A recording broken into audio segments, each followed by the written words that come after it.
Here's the big question this show answers. How do we leverage technology and human science to positively impact our personal and professional life? The Tech Human Experience has the answer. Here's your host, Inc. 5000 tech founder, neuroscience junkie, and Navy SEAL wannabe, Javier Guerra. Hello, my fellow tech humans. Today's guest has 17 years of business experience in the tech world, specializing in the synergy between technological innovation and purpose-driven leadership. When not immersed in professional pursuits, he's a committed family man and global citizen, having lived in Europe, Asia Pacific, and the US. Please welcome Pankaj Prasoon. Appreciate your time today, Pankaj. Always great having a conversation with you. Thank you. Looking forward for it, Javier. Yeah. So let's talk about a stat from McKinsey. So according to McKinsey, they say that 70% of digital transformations fail to reach their goals. Why do you think so many digital transformations fall short? First of all, thank you so much for this insightful question. And again, data don't lie, right? And coming from McKinsey. So indeed, the statistics from McKinsey is highlighting a critical challenge in today's business world, okay? And in my view, one of the primary reasons why so many digital transformation fail short is because of the lack of alignment between the technological advancement and the core purpose of the organization. Often you will see company get caught up in the race of to adopt new technologies without fully integrating these tools to the broader vision and the mission of the organization. And in fact, even in my book Leading with Purpose, I actually emphasize the significance of purpose driven leadership, especially when you look at these technological integrations, because it's not just about employing technology for efficiency and innovation sake, which is a lot of people talk about when it's a digital transformation, but it's actually leveraging technology as a means to further help organizations achieve its core objective and values. And when leaders align technologies with their organization purpose, they will create a more cohesive, motivated, and resilient team. And this alignment ensures that these advancements which we're talking about are just not adopted, but they're embraced by the team, and which will lead to more sustainable and impactful digital transformation, right? So in essence, what I'm trying to say is the focus on purpose-driven leadership is very pivotal, okay, in bridging the gap between the digital transformation goals and the successful implementation. And often I'll tell people that when we look at the symphony of digital transformation, it's the purpose be a guiding melody. It harmonizes how you use technology with your mission to truly transform, impact. Now, I want to give you an example because whatever I spoke, will be backed upon with a true real life example, which is the company where I'm working today, Microsoft. Okay, uh, and it truly successfully demonstrated what purpose-driven leadership is all about under Satya's leadership. When Satya took over the CEO in 2014, he didn't just focus on expanding Microsoft technological powerness, right? He steered the company towards a deeper and more integrated purpose. For example, if you look at the vision and the mission statement, it says empowering every person and every organization on the planet to achieve more, which became the company's core purpose. And the vision was just not a tagline, it was a deeply integrated into the operations and the strategy of the company. And under his leadership, look what has happened. Microsoft underwent a significant cultural change. We focused on collaboration, innovation, and growth of a purpose. So the Microsoft recent success in recent year, marked by significant growth in the market value and industry influence, it's actually a testimony that effectiveness of purpose-driven leadership in this digital era, right? Why are we leading the market in terms of AI and things like that? Because you've actually looked into from an organization lens and a broader lens. Hence, I often tell people the approach demonstrates how you're going to align your technological advancement with a clear, meaningful purpose and lead to sustainable, impactful growth for your organization. Yeah, it's so important. There's so much noise and there's so many options now. If you don't have those guiding principles on where are you going and why are you going there, and everybody in the organization is not aligned, there's going to be a lot more waste. And so I couldn't agree more. It's so easy to get caught up in the latest, greatest technologies and newest things coming out. But if you're not checking yourself and your own perceptions and opinions based on the organizational strategy and the vision of where you're all headed together, then there can be a lot of confusion, ambiguity, wasted time, wasted budget dollars, and just a lot of headaches and disruption that it could cause. So I couldn't agree more. It's so important. Easier said than done, right? But it's finding that balance, right, between just all this change coming at us like a fire hose of technological advancements, and managing as a leader, managing what we have to manage in our portfolios, but then being able to really understand that the people in the organization and that alignment is so critical. And if we don't get that right, all of this change and advancement is going to disrupt that and be detrimental in a lot of ways. So it's a huge challenge. And I was just talking to somebody the other day, and I think it was out of SIM, Society for Information Management, and I serve on the board of SIM. And they were telling me about a new study, because they want me to speak on a national level to some of the special interest groups throughout SIM, the SIM members. And they were telling me, go look at this new data that just came out. And it's a study that is saying that the biggest issue in technology is still alignment with the business. It's the technology department, technology organization being still misaligned with the business. And it's something that's so critical. It has to be aligned, especially with all the change coming at us. It's almost ridiculous how fast it's happening. So let's dive into today's topic, the convergence of tech and purpose in leadership, with Pankaj Prasoon. In this episode, we'll discuss how technology can be harnessed to lead with purpose and create a multiplying effect on enterprise missions and vision. So let's talk a little bit about diverse roles in tech. So, you've had varied roles in the technology industry. Can you talk a little bit about how they've informed your current work? Again, great question. And I think I take pride in my own journey because I started as a software programmer, did program management, product management, sales, marketing within the tech industry itself. And eventually, I'm a product leader at Microsoft. So if I look at my journey through the various roles and geographies in the tech industry, that has profoundly shaped my perspective and approach, and especially it reflects in the work which I do and even in my book, right? For example, I started with Infosys as a software engineer, and I delve into the intricacies of what technology solutions looks like, understanding how they can be tailored to address diverse business challenges. And when I moved to Software One, I gained the insight from a global marketplace perspective, saying how you can firsthand see how technology is intersecting with different culture and business environments.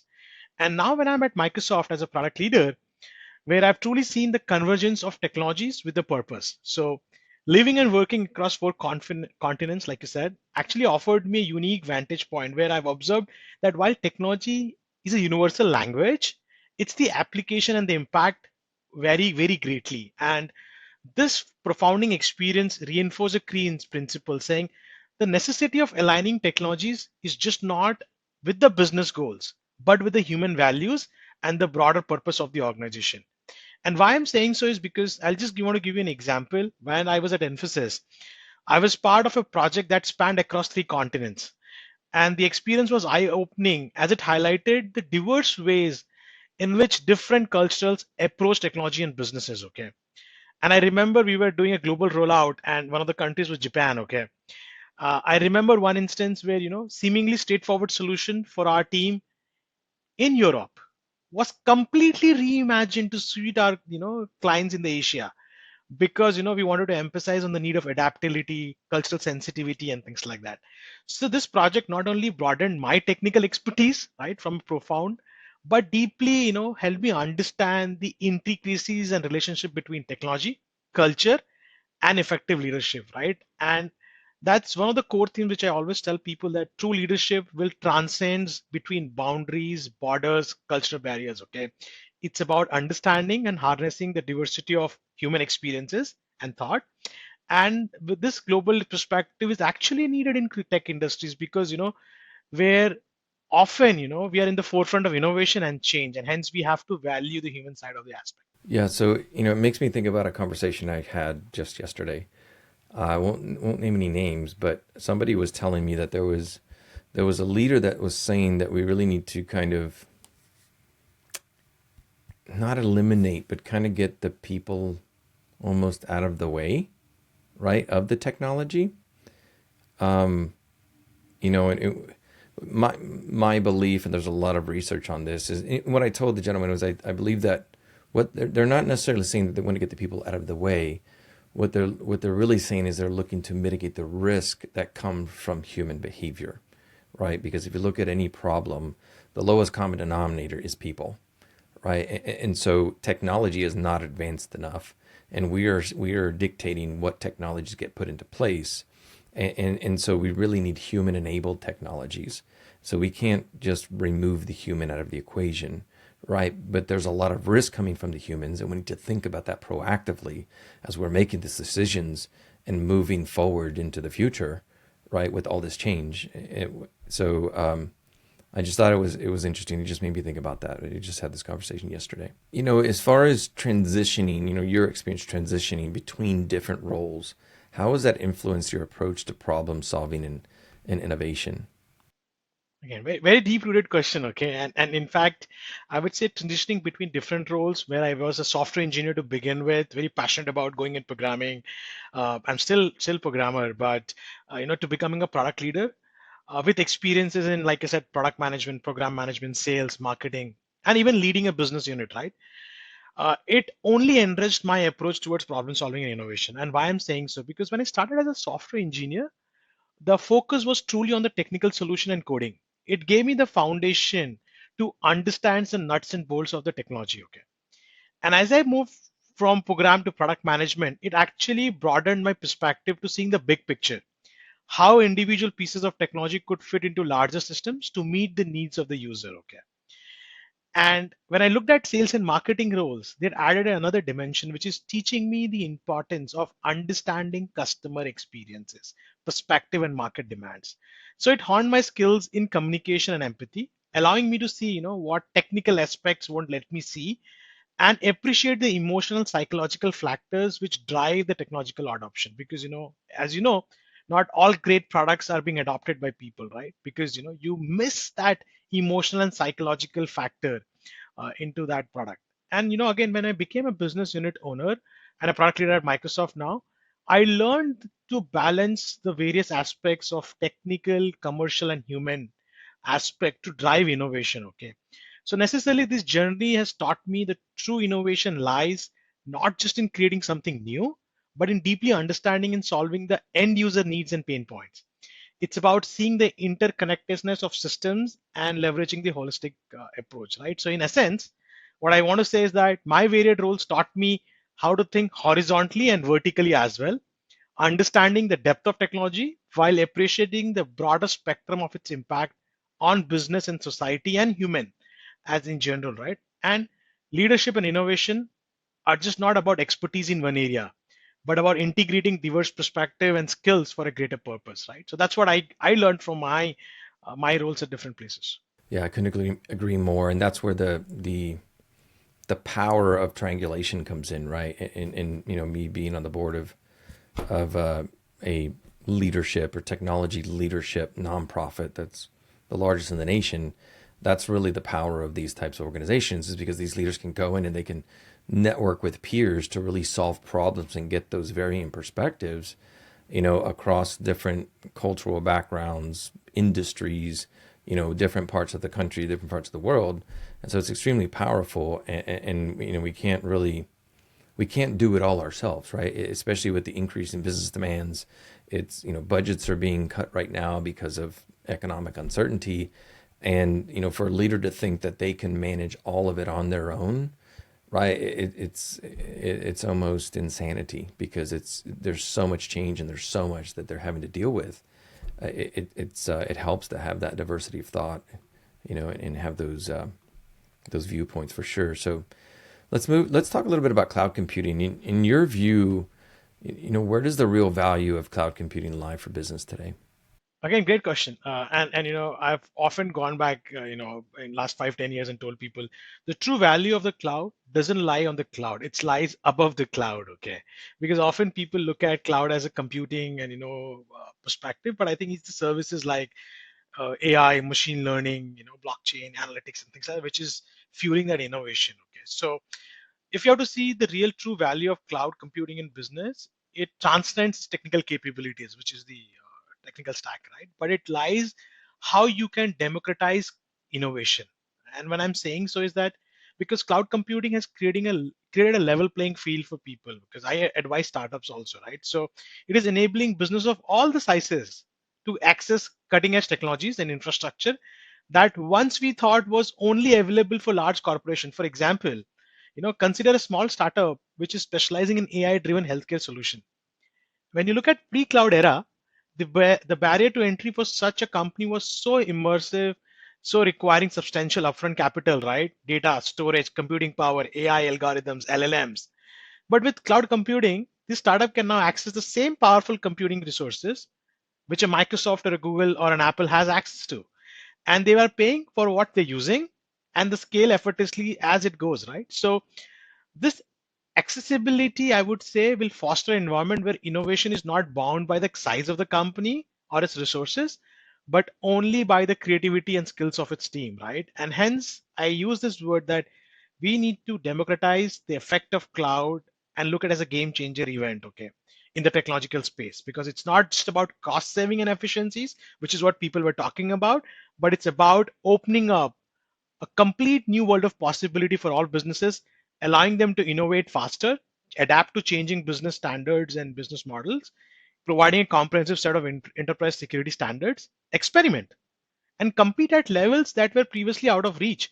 And this is where the true transformative power of the cloud is going to come. Yeah, I totally agree with that. So what came up for me just when you were talking was, I mentioned human enabled technologies, but as humans, because the business landscape and the economic landscape and the technical landscape is moving so fast, we a lot of the times get very bogged down in a lot of minutia and change and inefficiencies. There's a lot of waste going on right now from a human perspective, from a team perspective.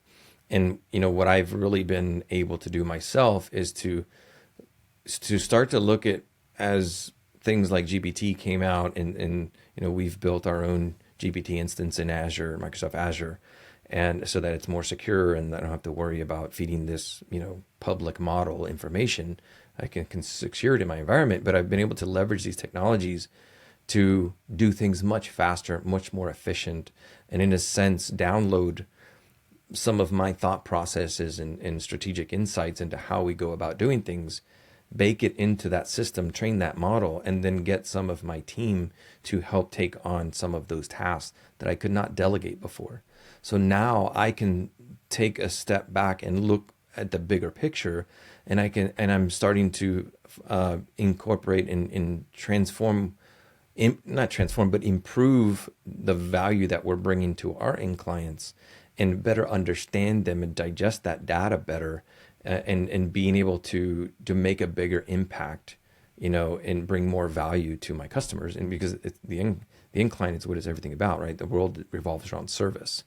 And so if we think about it that way, of like, how can we be more powerful as humans? How can we leverage this to bring better value to our stakeholders, to our end clients? Then we move the organization forward, and not get so caught up in just these cool, shiny, awesome technologies that we're starting to implement. So how do you, along these lines of cloud computing, how do you advise businesses to really adapt their strategies to fully leverage cloud? Okay.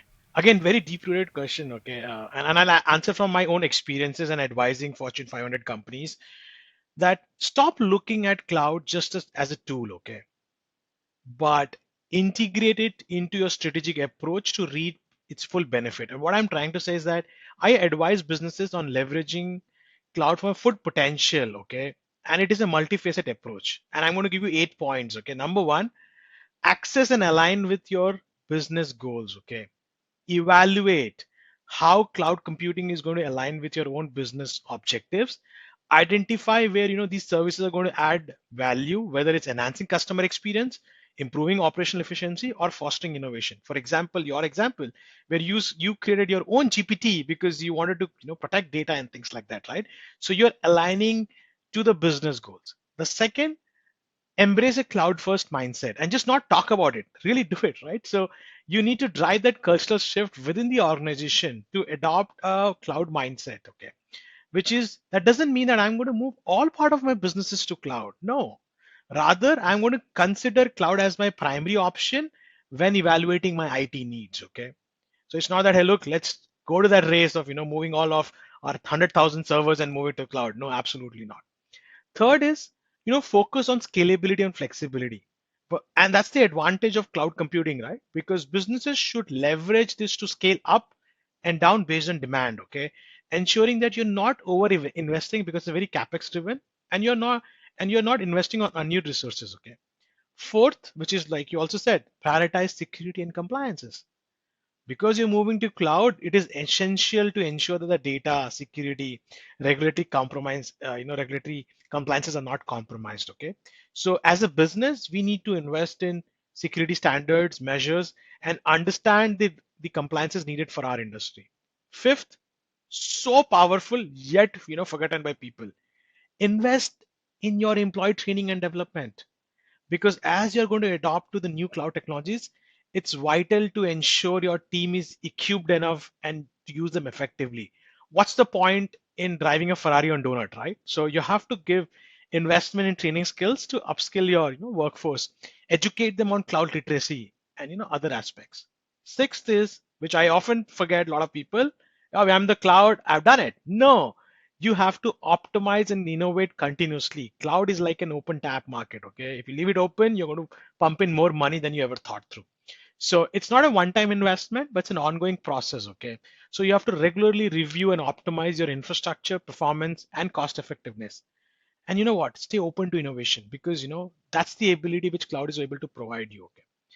Seventh is, you leverage data analytics. Utilize cloud's power to get you data from your operations, customer behavior, market trends, and this can inform you to take decisions and do strategic planning around it. A lot of people will just say, I'm going to create a data lake.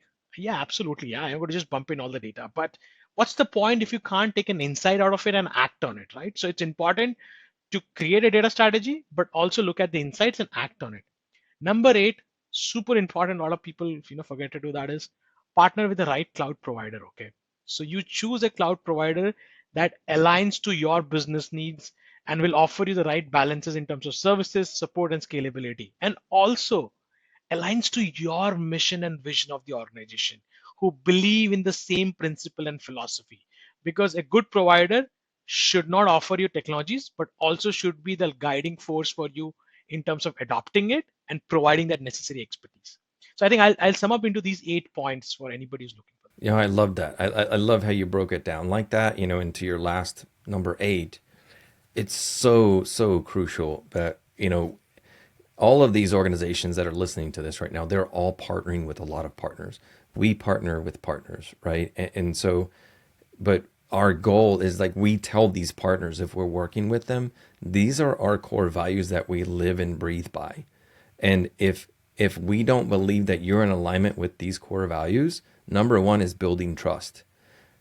If you're like, if we don't have that trust there, we're not going to think twice. We're going to stop doing business with you, right? So we need to be transparent. Nobody's perfect, right? If you made a mistake, own up to it, and let's work it out together. But if we can't trust you, our degree of level of service that we need, and how we want to partner, that level of quality, if it's not important to you, then we're not going to continue to do business. And we're actually leaving a partner right now that we've done business with for many years, that we've been trying to solve some of the hiccups, but they just keep violating the trust, and it's, to them, it's no big deal. So we are leaving them to another provider because we need to be able to trust them, right? And there's a lot of distrust and a lot of smoke and mirrors in our industry through a lot of organizations, and it's so crucial because it will save you so much time and energy. But I just thought about that, and it's you struck a nerve when you said that, so I had to share. And you mentioned AI. Everybody's talking about AI right now.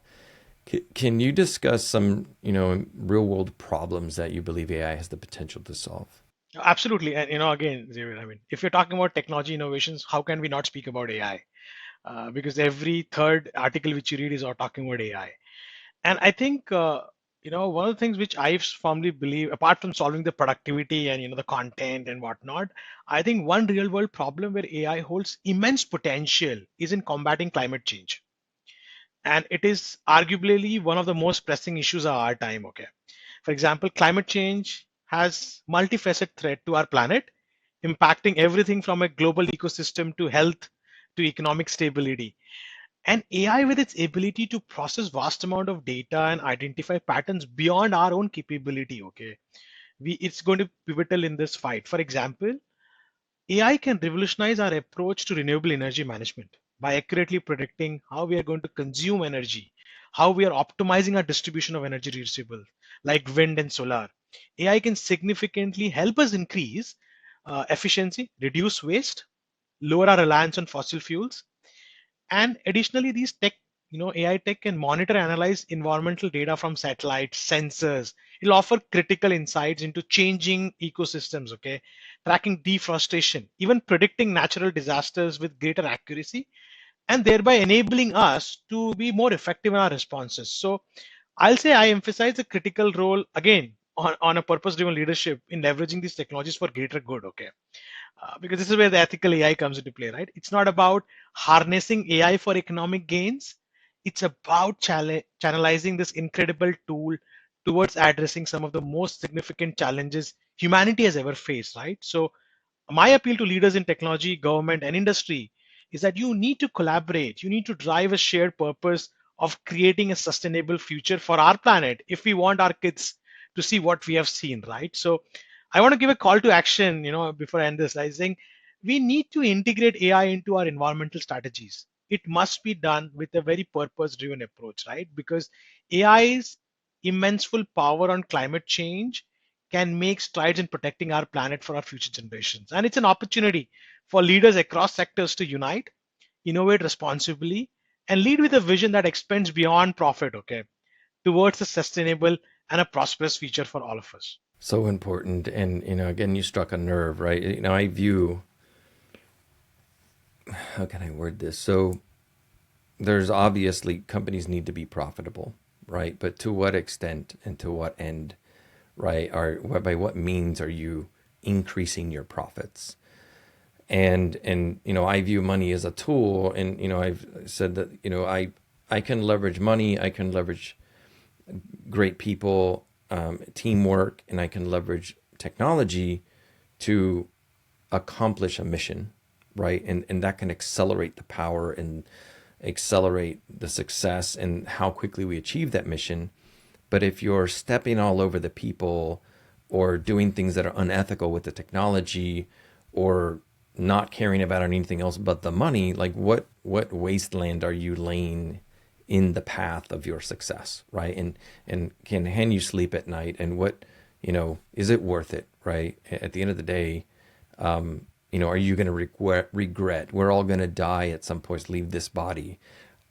Are you going to be on your deathbed regretting what you contributed to, right, in the future? And so it's just things to think about. And there's a lot of people that don't take that time to really reflect on those things. So it's so important because I say this all the time. This technology and these advancements can amplify the good within the people, or it can amplify the bad within the people. It's going to amplify something. It's our choice to direct it on amplifying the good. So in a long-term perspective, I think this is a great lead into, looking at a long-term vision. We're obviously in a fast-paced world, right? In your opinion, and from your experience and what you understand and what you've learned in your career, how can leaders encourage more long-term thinking and impacts? This can't be happening. In fact, an hour back, I was speaking to my team member and I said, look, we are here for a long term haul, not for a short term. And especially when you said today's fast paced world, where I often encourage people and leaders even to be very crucial in long term thinking, but challenging enough, okay, in the sense. And I also touched this in my book saying that true leadership lies in balancing the immediate achievements with a forward looking approach, where you're going to integrate strategies like compelling vision, promoting a culture of innovation, leading by example.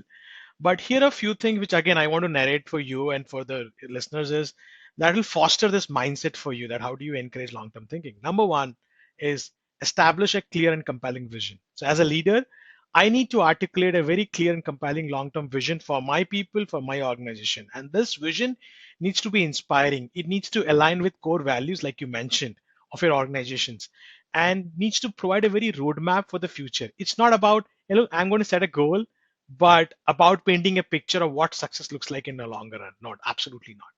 Second is that you need to create a culture of long term thinking. For example, you need to sit down and encourage a culture where long term planning is valued as much as short term achievements.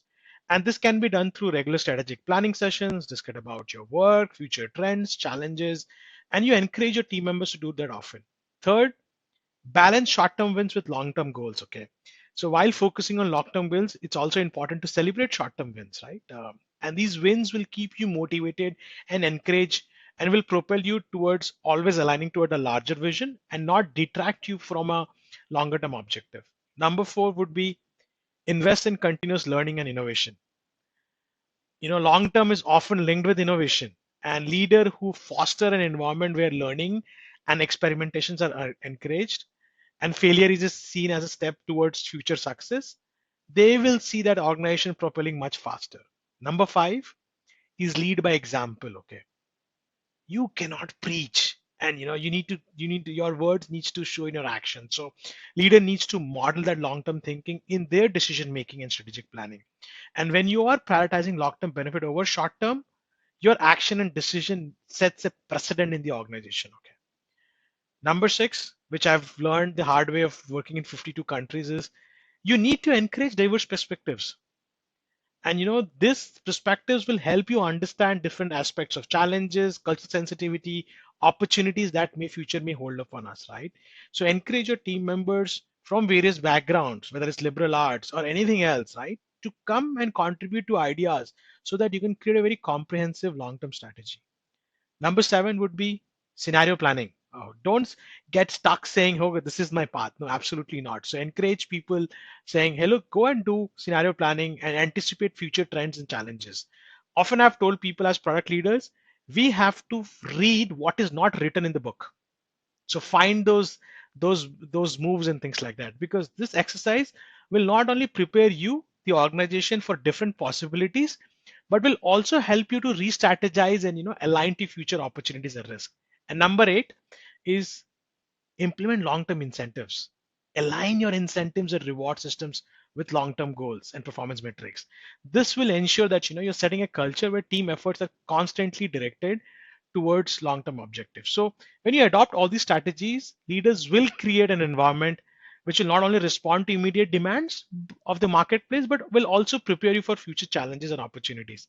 And again, Xavier, I've touched upon all of these in my book, which is around page 344, which I've summarized it, that how as a leader you would forward-looking be looking at a long-term strategic viewpoint. Yeah, I love that. Again, I like number eight. It jumped out at me, but just leading by example is so huge, right? And that's something I'm focusing on right now. I've made a decision even within the past couple of weeks that I'm gonna start being more tactical and kind of start doing what I've been saying, how we need to evolve and adjust as an organization. And so I'm jumping into the day to day and starting to show how I do it and then bake it into the training, because it's so important to lead by example. But you also mentioned, what was number eight? I just drew a blank. Long-term incentive. So people care about what they care about. Humans are inherently by nature selfish. We want what we want. And if we can tie those long-term incentives to what the people want, right? That's going to be a win-win, right? Because if they're a valuable part of your team and you're incentivizing them and lighting a fire under them by setting that objective and having that reward at the end of the long-term objective, then you're just going to help them, you're going to help yourself, you're going to help the team as a whole. So it's so important to lead with what your people care about versus what you think they care about, and really understanding that. So important.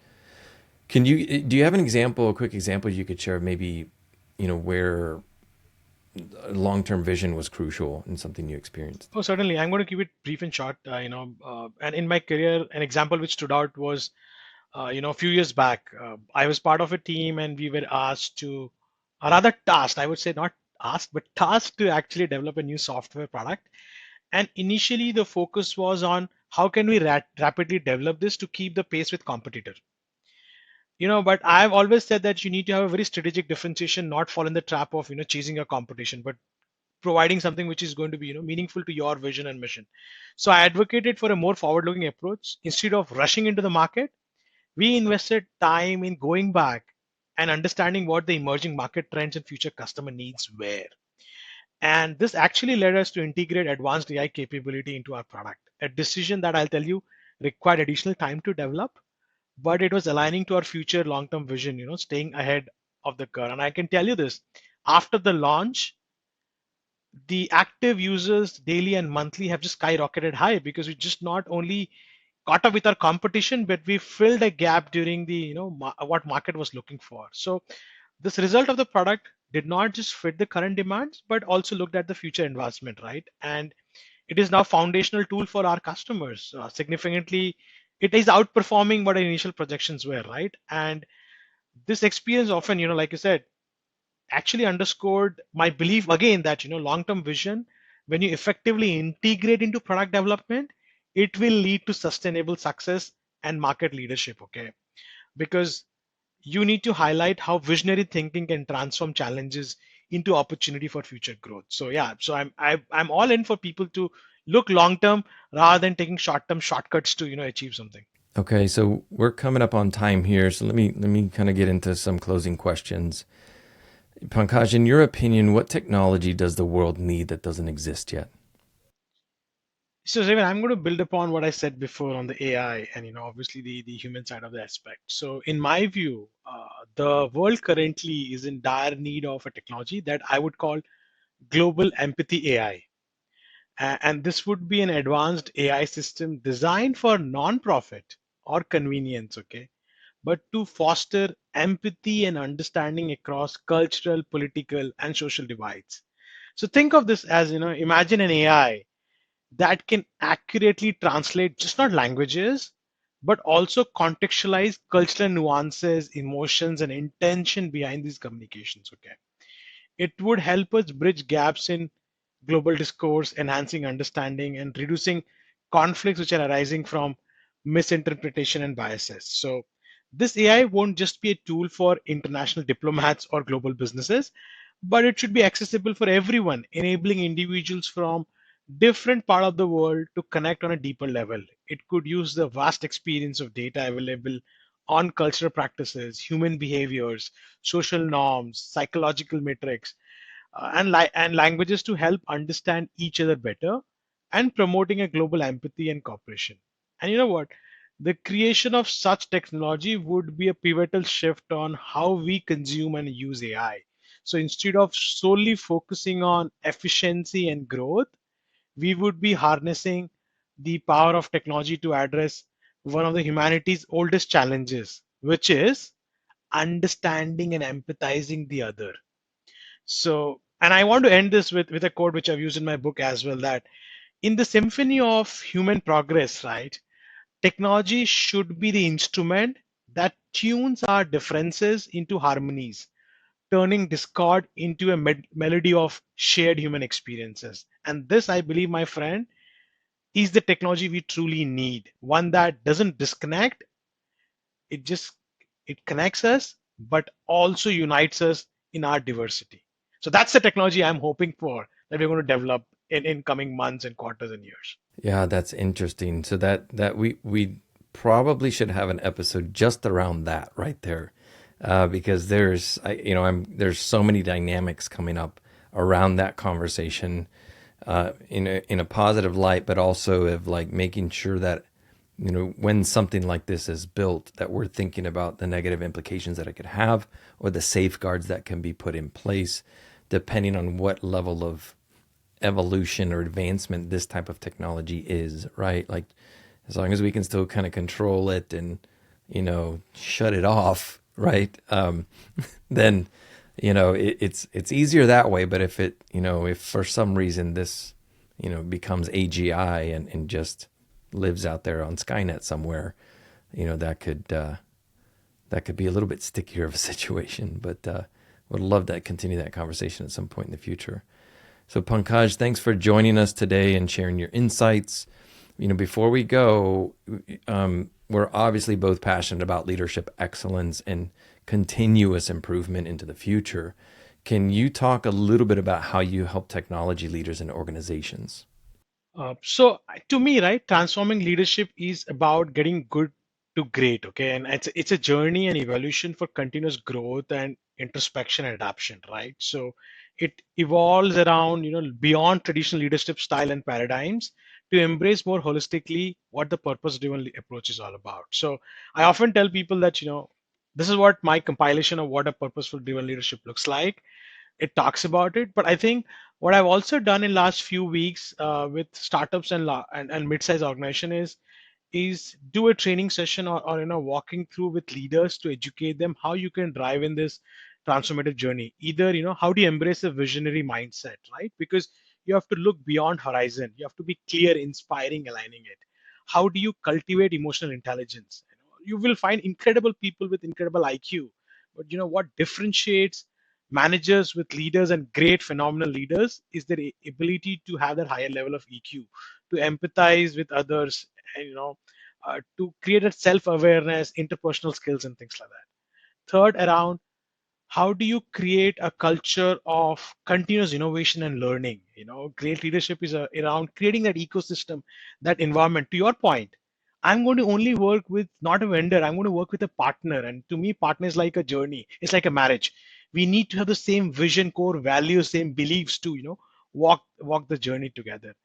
And at the end of the day, how do you lead with purpose and integrity, right? What are the constitutes which allows you, and more above or not, how do you adapt when you get into a change or you face a change?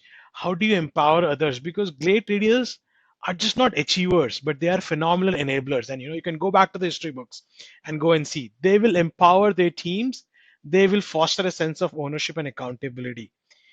And this includes obviously techniques like delegation, mentorship, team environment, and things like that. But last but not least, which I'll tell you most of the people will forget, all of this is great, but my friend, we have to measure and reflect. Because if you want to transition from good to great, it requires self introspection, self reflection, and measure your own progress. So the training and the coaching which I'm talking about to leaders, to organization, basically constitutes of all of the dimension. You can pick any and start from there, because it's not a journey where you have to start with one and then go in a sequence manner. No, these are skills which you need to develop and foster. And the very first thing which I tell people is, do you know your values? And I'll tell you, most of the people will tend to give you a very subjective and without data science. So I mean, I have a tool which lets you identify your 5 values. Your 5 values helps you, but they're also detrimental in your own journey. So I also coach them that how having a growth mindset can often lead you to do something else, or how being passionate, or being growth driven or inclusiveness can be detriment, right? And how do you work through those and things like that. So that's what I'm doing with organizations and leaders today now. That's awesome. We see so eye to eye on so many levels. It's almost scary, but I'm really looking forward to continuing the conversations. And listeners, be sure to check out Pankaj's work and follow him on social media. Website links and social handles will be in the show description. And finally, one last thing, one last request, Pankaj, before we end today. From our conversation today, what is one piece of actionable advice that you want the audience to walk away with? I think I'll start with the word called as embrace purposeful adaptability. Okay. And in a world where technologies and human needs constant evolution, because we are also evolving, right? The ability for us to adopt is very crucial. However, this adaptability should be anchored with a clear sense of purpose. Whether you're leading a team, you're managing a project, you're developing a new product, you constantly ask yourself how your actions align with the broader purpose of organizations and the values you stand for. So start by identifying your own personal and organizational why, the core reason behind what you do. Let this understanding then guide you to your decisions and strategies. Because in the landscape filled with noise, a strong sense of purpose is what will act as a true North Star for you to keep you focused and resilient in the face of change. So I want to end this with, remember, in the pursuit of so-called adaptability, which I spoke about, just don't react to changes. Just because AI is here is going to take my jobs away. No, proactively seek opportunities to innovate, grow within the context of your own purpose. And as I often say, when you in the dance of change, let purpose be the lead to your steps. So if you follow this approach, you will ensure that your adaptability not only responds to present, but also shapes the more fulfilling and impactful future for you, for people around you, as well as the organization. Listeners, don't forget to help your fellow tech humans. Share this podcast and follow me on LinkedIn at Javier Guerra 360.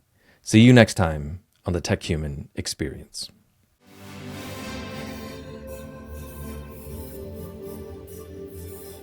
The Tech Human Experience